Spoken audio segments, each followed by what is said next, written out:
Nah, ini tergantung teman-teman, ya cara bacanya teman-teman saja sih, gitu ya. Ini berarti ini terus saya split zone gitu. Ini layer satu gitu ya. Karena ini ada sedikit perbedaan kan. Terus saya geser di sini lagi. Ya, saya geser. Nah, saya split zone lagi. Tuh, ini saya split zone. Nampak.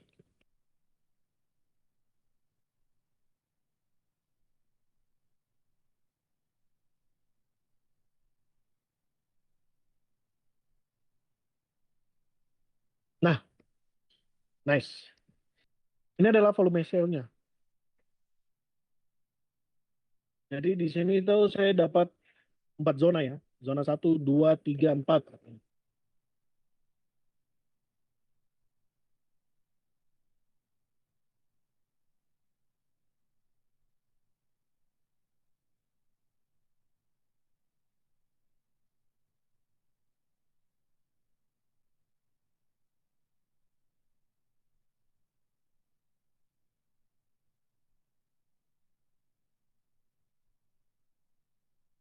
Nah, jadi ini sudah dapat begitu ya. Eh, harusnya muncul di sini ya. Nah, nih, saya sudah muncul di sini ya.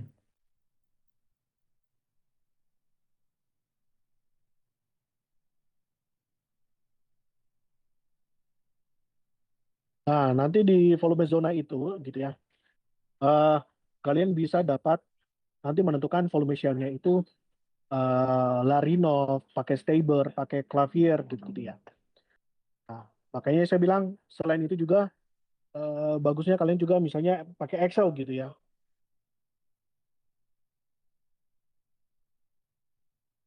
Misalnya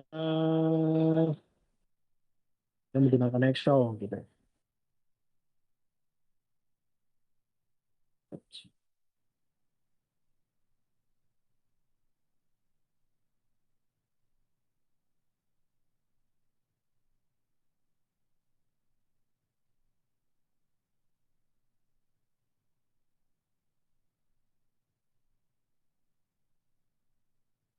Misalnya ini ya, saya mau ambil data, terus kalian pilih yang ini ya, teks CV gitu ya. Ini ya, file gitu ya.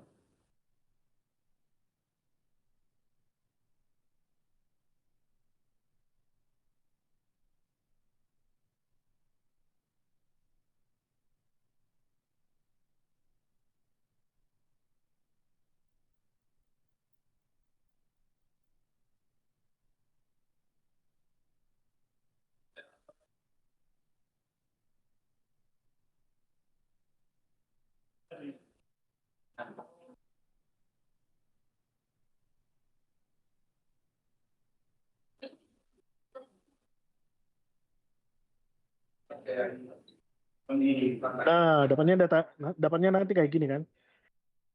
Ya. Saya biasanya itu hapus ini ya.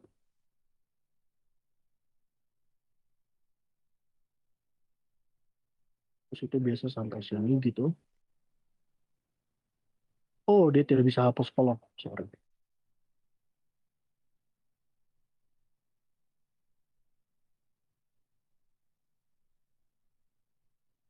Nah, sisa ini, saya biasa sisa ini. Terus dari sini tuh saya biasa langsung ke sini, data gitu ya.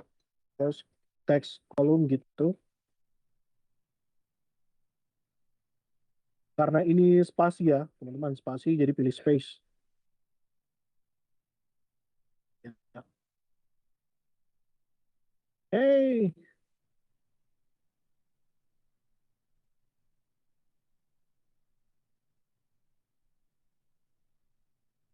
oke.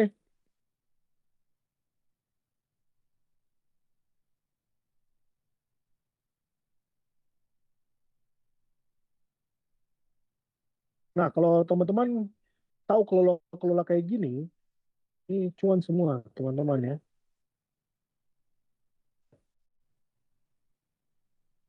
Ini semua adalah uang. Kalau kalian belajar sih secara serius. Nah, ini kan ada min 99,25 kan. Yang tadi saya bilang adalah itu adalah nol. Nanti tinggal langsung replace.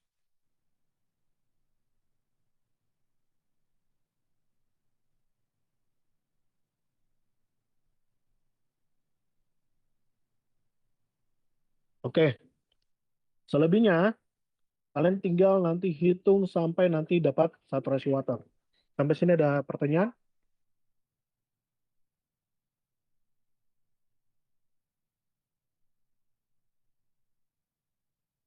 Ada pertanyaan? Pak, berarti kalau itu saturasi water tuh pakai explode juga, Pak? Pakai apa? Ya, explode, Pak. Ekspor tuh, Pak. Yang tadi yang dari Haliburton itu, Pak. Bos, yang itu. Oh, yang apa namanya? Bisa pakai bersamaan kan? Kan pakai bersamaan Archie. Tapi kalau misalnya kalian bisa pakai IP ya silakan. Gitu ya. Tapi bagusnya eh, kalau saya analisa tuh selalu saya analisa yang secara software dengan secara manual.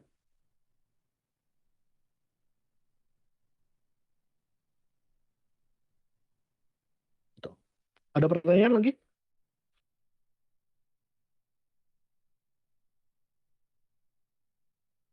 Halo, ada pertanyaan? Sudah paham? Saya balik lagi Izin pertanyaannya. bertanya, Sudah Pak. paham? Ya, silakan. Itu nanti untuk UASnya kita langsung dapat data kayak gini atau kayak gimana, Pak? Oh, saya kasih data log. Saya kasih data log yang kayak tadi. Yang ini. Yang kayak Sama. gini, Pak, berarti, Pak. Iya, saya kasih data ini. Silakan analisa Itu lagi. untuk trennya itu bakal selalu sama kayak gitu ya, Pak. Kayak misalkan kalau nilai GR-nya rendah, nanti resistivity-nya bakal tinggi. Terus yang neutronnya sama RHB-nya bakal seru seperti itu, Pak. Nah, itu dari kau punya reasoning seperti apa? Kembali lagi dari kau baca referensi, baca jurnal gitu kan? Tapi kalau untuk yang Bapak presentasi ini tuh, Pak, yang di kedalaman 7.000 Ya. nilai NP sama RHB-nya itu gimana ya, Pak? Rendah atau kecilnya untuk jadi hidrokarbon tuh, Pak? Nah, untuk hidrokarbonnya, nah kalau kau tanya yang kayak gini saya jawab. Nah, kalau misalnya hidrokarbon gini, itu kau cari yang saling silang. Nah, ketika dia saling silang, berarti di situ ada hidrokarbon. Tapi kita belum tahu nih, itu gas apa tidak. Nah, untuk mencari tahu dia gas apa tidak, kalau ini melebar, gitu, ini melebar, itu artinya gas. Tapi kalau dia tipis, itu artinya oil.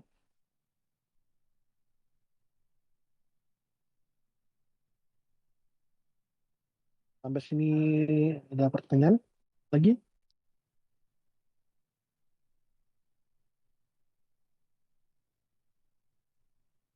Pokoknya selama dia saling silang antara NPHI dengan RAB.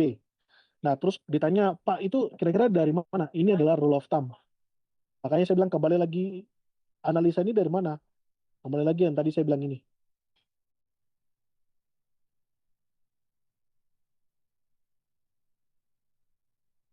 Yang ini. Ini kan gas, ini oil, ini brine. Adalah saling cross plot, saling silang. Nah, tapi sebelum kita mau menentukan ini, kita harus tentukan ini dulu dong, ya, resistivity. Ya. Jangan langsung ditentukan ini, padahal resistivity-nya itu ke brine. Oh, ada gitu. Nah, sebelum menentukan ini, resistivity harus ditentukan dulu secara secara quick look gitu ya. Ini shell apa sensi gitu. Tidak mungkin kalau di sini misalnya umpama di sini ada hidrokarbon tapi ada shell. Ya percuma juga. Menurut kalian di sini oh di sini ada nih Pak crosspot apa saling silang. Terus di sini jatuhnya bukan shell gitu. Bukan sand. Ya bagaimana ceritanya? Tidak mungkin lah gitu. Jadi utamanya itu sebenarnya kita tentukan dulu ini.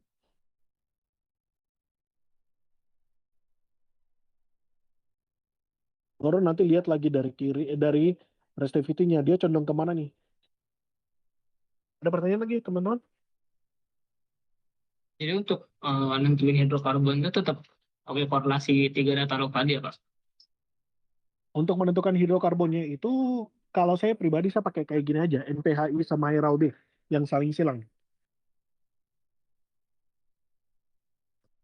Nah, untuk sonic lock ini kan sebenarnya lebih ke porositasnya kan. Porositasnya berapa sih? Nah, tanpa kalian pakai crossplot, sebenarnya kan kalian bisa hitung kan. Hitungnya bagaimana sih, Pak? Oh, gampang. Saya nggak hafal persamaan ya, teman-teman. Ya, tinggal kau cari saja di sini. Sonic, berarti ya. Ini kita bisa hitung density nih. Density. Nah, tapi kita kan harus taruh dulu kan, matrix density-nya. Nah, matrix density-nya itu kan berdasarkan dari sini. Litologinya, ya kan? Nah, kira-kira dia litologinya kalau sebelum kita hitung porositasnya, kita lihat dulu, tentukan dulu kan, litologinya itu ya apa ya? Sandstone kah, limestone kah, dolomite kah, gitu ya. Begitu. Ada pertanyaan lagi?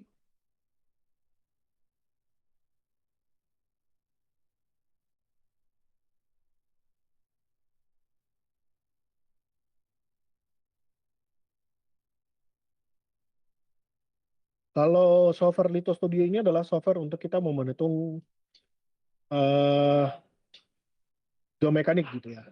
Sebenarnya di IP ini juga ada geomekanik gitu ya. Cuman saya tidak terlalu terdalam gitu ya. Belum belum belum belum belum belajar sampai belum perdalam gitulah misalnya. Di sini ada hard fisik gitu ya. Jadi kita bisa menentukan untuk apa namanya pore pressure-nya gitu ya, overburden segala macam. Cuman saya belum ngulik sampai sejauh ini ya. Ya siapa tahu nanti dari kalian nanti mau mengulik gitu ya. Nah, terus bagaimana sih Pak bisa kita menentukan geomekanik gitu ya? Banyak. Atau misalnya saya tuh lagi senang-senangnya ngekod gitu ya. Misalnya ini saya baru buat pakai MATLAB aja sih. eh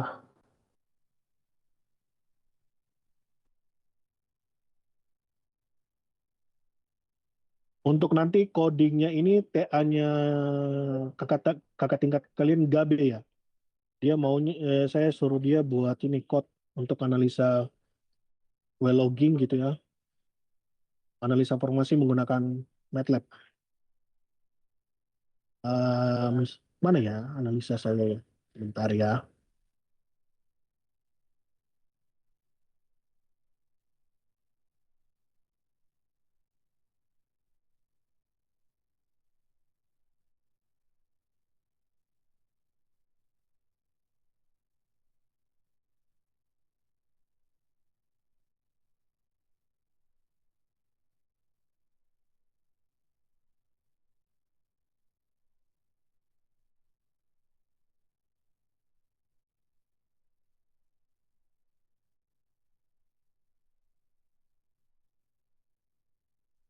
Nah, ini misalnya ini kan data data real ya, misalnya. Ini ini kan data real, ya kan? Nah, data real. Nah, saya tuh mau analisa geomekaniknya, tapi saya juga bisa munculkan gambar-gambarnya yang kayak yang tadi IP kayak gini ya.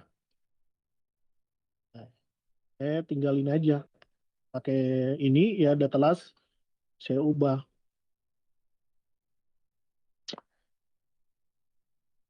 Lah, nggak muncul ya.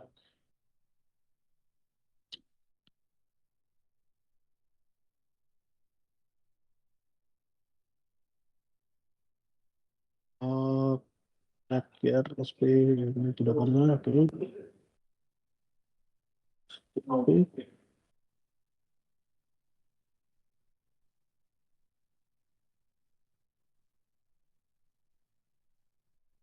Hmm.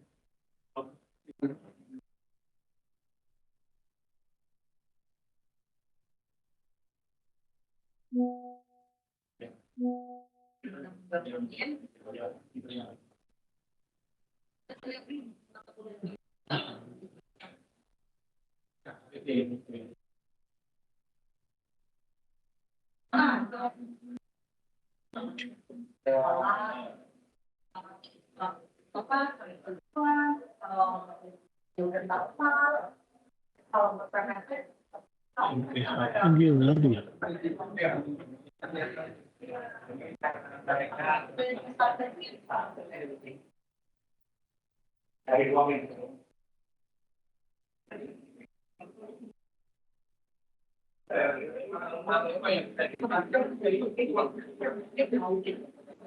Lah, muncul. Kenapa nggak muncul? Nah, ini kurang tahu nih, kenapa nggak muncul ya?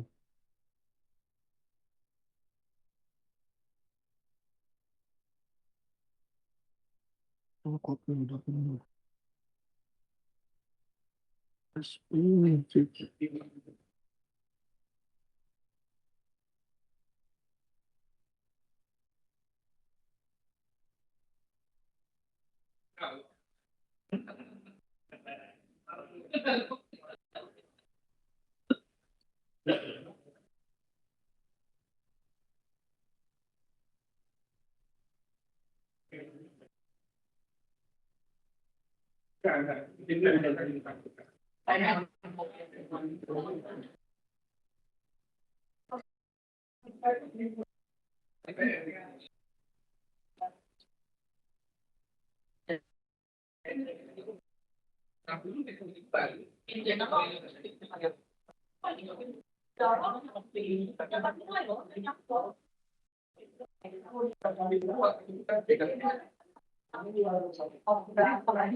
Ini sebenarnya stable.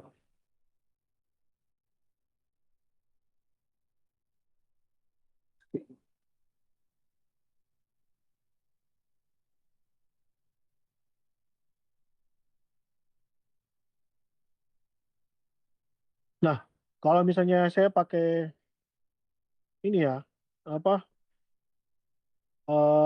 ini ya untuk menghitung volume shell ya, itu nanti kan sudah dapat nih volume shell kan, ini.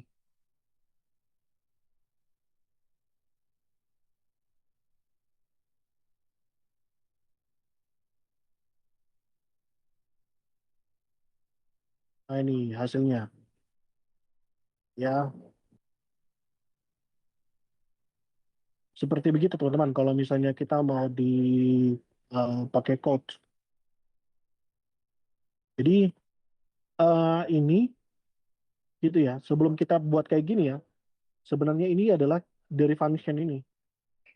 Jadi function ini saya tulis dari misalnya dari buku nih kan. Ads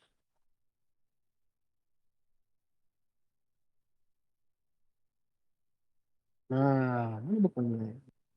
Kita volume shell mana ya?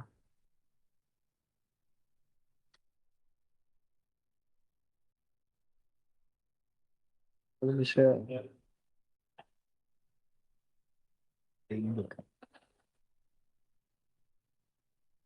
Nah, ini. Ini kan untuk kita mau mencari volume shell itu kan ada Larinov, ada Staber, ada Clavier, ada Larionov kan. Ya.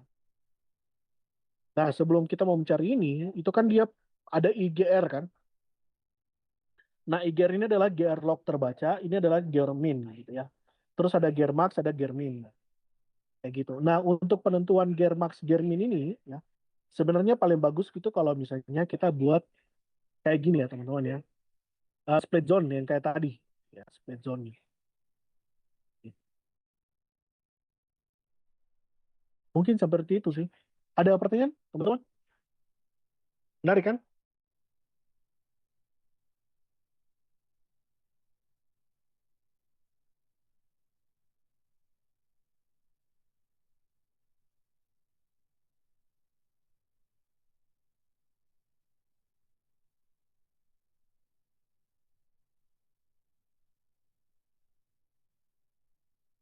Ada pertanyaan lagi,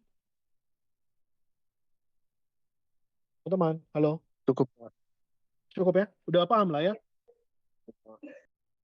Oke, kalau misalnya cukup,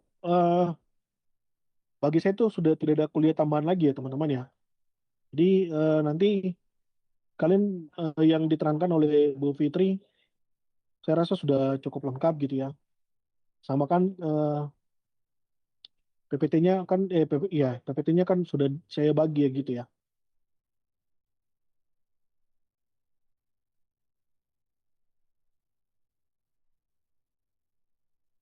Iya kan, ini PPT kuliah dari UPN sudah semua, ini juga sudah semua ya.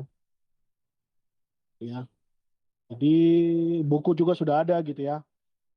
Ini sudah cukup komplit gitu ya. Tinggal nanti saya keluarkan soal ujiannya saja ya. Sampai sini ada pertanyaan lagi kah? Sebelum saya akhiri, teman-teman. Pak, izin bertanya Pak. Oke, Terkait yang tadi Pak saya masih agak bingung Pak. Kayak misalkan kita punya kayak data log yang tadi Bapak kasih ya. Kita bisa nggak sih Pak kayak salah dalam interpretasi data log tuh Pak?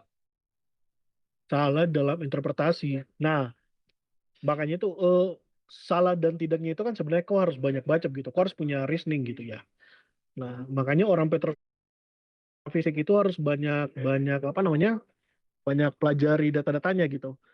Ya, kau lihat saja sebenarnya secara sederhana itu kau lihat yang tadi yang saya buat. Kau pisahkan dulu quick look itu. Dia sudah dapat reservoir non reservoir gitu ya. Terus kau lihat resistivity-nya dia condong ke kanan apa condong ke kiri gitu. Setelah sudah dapat itu, nah itu baru kau tentukan ada hidrokarbon apa enggak gitu.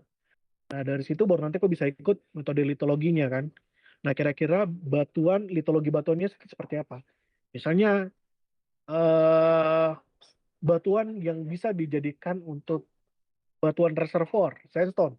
Oh, ini batuan reservoir apa sandstone nih. Nah, kau cek lagi di kedalaman berapa sih? Nah, kedalaman misalnya tadi 6.800 sampai 7.000 gitu ya. Karena itu sandstone semua. Ya berarti interpretasimu adalah benar bahwa di situ ada hidrokarbon.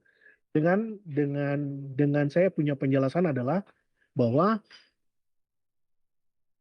dengan Yusuf punya penjelasan ke saya misalnya, jadi Pak, saya menyimpulkan dari kedalaman 6.800 sampai di 7.000 itu mengandung hidrokarbon yang gas gitu. Karena saya punya alasan.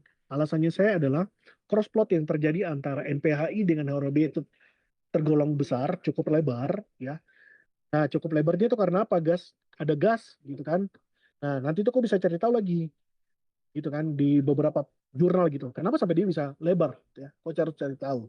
Terus yang berikutnya adalah resistivity-nya tuh lebih ke condong ke kanan Pak. Kenapa? Karena dia kalau misalnya ke kiri kan mengantar listrik. Kalau mengantar listrik kan otomatis itu brine. Tuh. Terus selain itu lagi, kok bisa patokan ke gambarannya. Ah, gambarannya itu saya sekian Pak. Gitu. Paling segitu. Dengan kalau misalnya di situ ada thorium, uranium dengan apa namanya potasium, nah itu bisa menambah untuk analisa lebih lanjut untuk litologinya, mineralnya. Oh saya punya kandungan mineral tuh di sini sekian sekian persen ya. Paling gitu sih.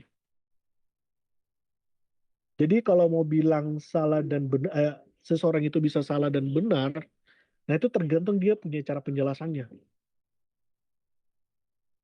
Ya kali kalau misalnya di awal lagi dia sudah menentukan sebenarnya di situ Shell, tapi dia menentukan bahwa eh, di situ ada hidrokarbon. Kan lucu, kok Shell bisa menyimpan hidrokarbon? Sejak kapan Shell punya porositas?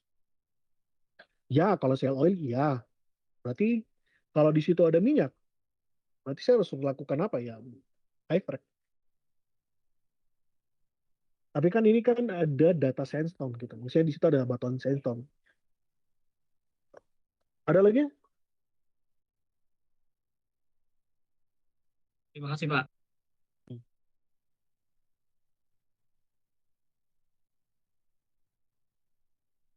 Ada lagi pertanyaan?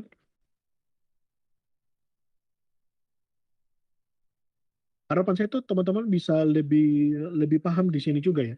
Karena kemungkinan besar capstone desainnya teman-teman itu nanti adalah POD. POD itu berarti bukan seperti angkatan yang 22 sekarang. Angkatan 22 sekarang itu kan mereka buat semacam market gitu ya. Kalian itu rencananya kan.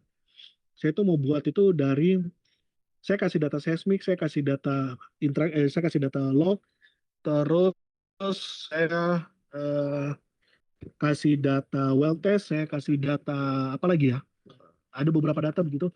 Kalian analisa sampai ekonominya, kalian hitung pakai PSC, gross pot kayak gitu. Apakah ini layak dikembangkan atau tidak? Itu rencananya nanti capstone design angkatan 23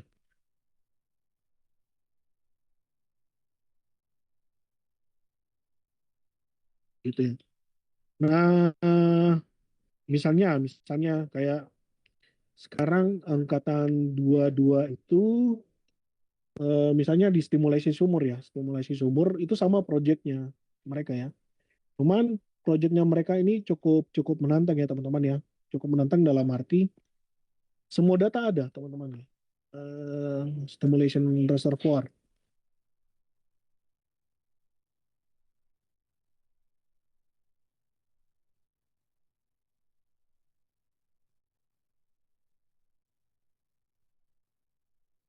ini ya. Ini ya. Jadi stimulation reservoir ya itu ada instruksi pengerjaan gitu ya. Terus ada data chemical, terus ada data tinjauan lapangan, data reservoir sampai terakhir ada data produksi. Terus ada data tekanan hidrostatiknya, tekanan apa? Bottom hole pressure-nya gitu ya, bottom hole pressure. Terus ada sonolog gitu ya. Terus ada biaya chemicalnya, ada data lab gitu ya. Ada riwayat sumur gitu. Nah ini semua data real teman-teman. Ini data real. Jadi nanti angkat mereka itu per grupnya itu menentukan ini kira-kira stimulasinya kayak gimana sih? Terus untung apa enggak sih? Nah, lihat untungnya dan tidaknya, lihat dari produksi kan. Ya analisa, di sini sudah data produksi. Analisanya seperti apa? Kayak gitu. Menarik, menarik tidak teman-teman? Jadi saya itu sekarang ini lebih ke desain kayak begini, project desain kayak gini, supaya sebenarnya kalian tuh harus lebih paham gitu ya. Data real di lapangan itu seperti apa gitu. Ya, tapi kalau misalnya kalian selalu punya dapat data terus copy paste kayak yang dikatakan palsu yang kemarin bilang tails lari, tails lari, ada yang bilang ekor lah, terus leads lari, ada yang bilang kepala lah, saya juga bingung ya. Ya, teman-teman ya, karena karena kemarin dua-dua tuh analisanya bagus banget gitu ya. Misalnya saya kasih tunjuk buktinya gitu ya.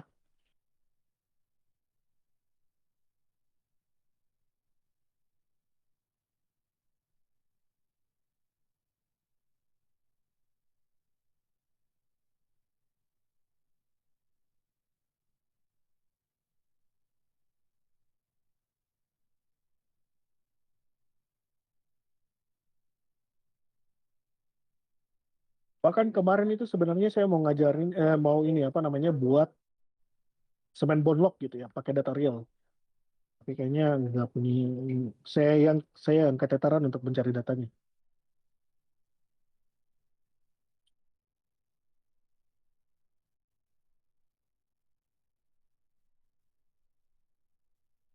Hmm. Ada pertanyaan nggak, teman-teman? Ada pertanyaan? Ada pertanyaan? Bertanyalah sebelum nilai kalian jelek ya.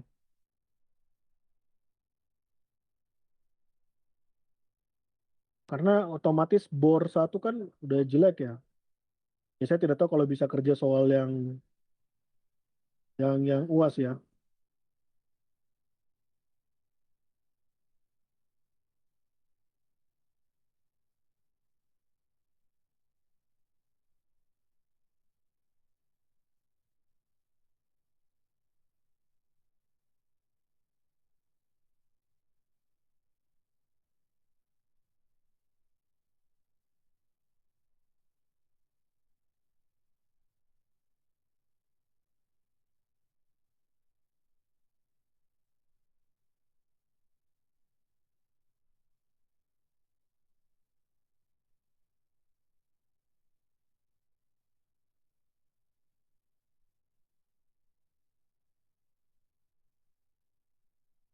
Ada pertanyaan, teman-teman?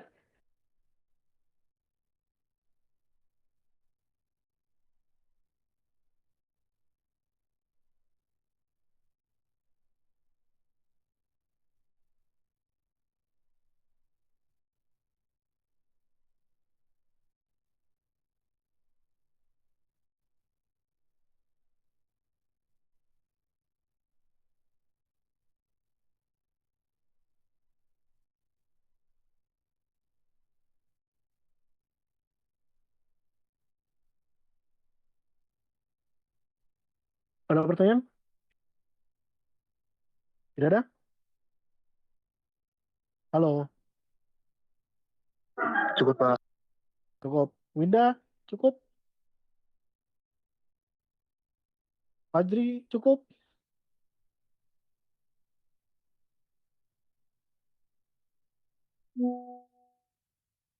Oke, Johan, cukup. Cukup Pak, cukup Pak. Cukup Pak. Oke.